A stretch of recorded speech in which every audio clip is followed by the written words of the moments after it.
চট্টগ্রামে নিত্যপণ্যের বাজারে উত্তাপ কমছে না কিছুতেই, যার আঁচ পড়েছে সীমিত আয়ের মানুষের জীবনযাত্রায়। মেলাতে পারছেন না আয় ব্যয়ের হিসাব।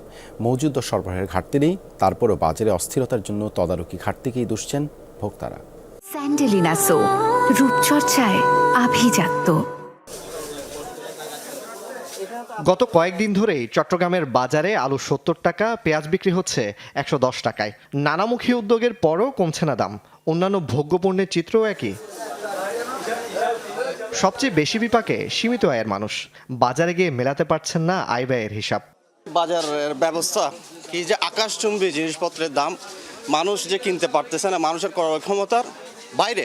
আয়ের সাথে ব্যয়ের হিসাব মিলছে না, মানে আমাদের যে আয় এটার মানে ব্যয় মনে হচ্ছে কখনো কখনো মনে হচ্ছে যে ব্যয়টা আরো বেশি হয়ে যাচ্ছে। বেশি টাকা দিয়ে কিনতে হচ্ছে, ওখানে আরো বলে দাম বেড়ে গেছে, আমরা কি করবো? মাল নাই, জায়গাতে মাল নাই, সেই জন্য মালের দাম বাড়তি। পাঠিয়ে কলেজ মানে লেট দেয়, লেট হিসেবে আরো দ্বারে মাল বেছে, আমরা কি করবো দাম বাড়তি। স্বস্তি নেই মাছের বাজারেও। ইলিশ, কোরাল সহ অন্যান্য সামুদ্রিক মাছের সরবরাহ বাড়লেও বাজারে কোনো প্রভাব নেই। মাছ কিনতে গেছি, মাছ 280 টাকা করে কেজি।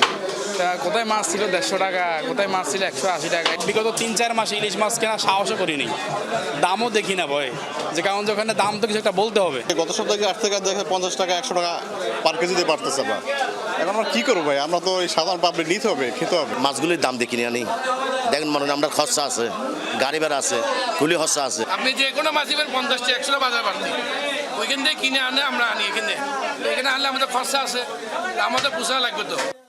তবে শীতকালীন সবজি আসতে শুরু করায় দাম কিছুটা কমতির দিকে। মাংসের বাজারও স্থিতিশীল। দ্রব্যমূল্য নিয়ন্ত্রণে ভোক্তা অধিকার ও টাস্কফোর্সের নিয়মিত অভিযানের দাবি ভোক্তাদের।